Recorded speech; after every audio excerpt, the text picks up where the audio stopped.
Hi, my name is Jerry. I be making shit, and this is part 2 to making my bubble tea side table. Previously, we left off with laying down the tapioca balls. I laid them in a straight line like this, and you guys hated that shit. Ooh.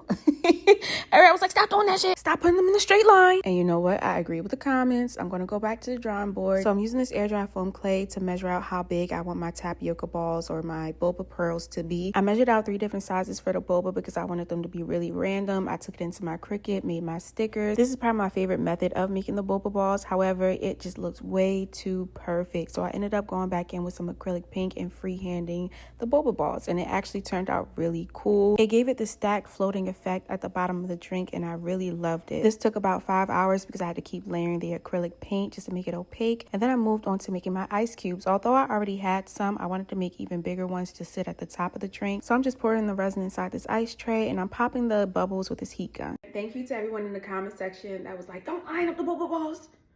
Make them look more random. Stop doing that shit. I stopped. I stopped, didn't I? I made it look more random. And y'all was right. This actually looks way cooler. I love how this looks. And look at the bottom. Isn't this so cool? It actually looks like boba balls. So let me know what you guys think. In part 3, we're definitely doing the flavor of the drink next.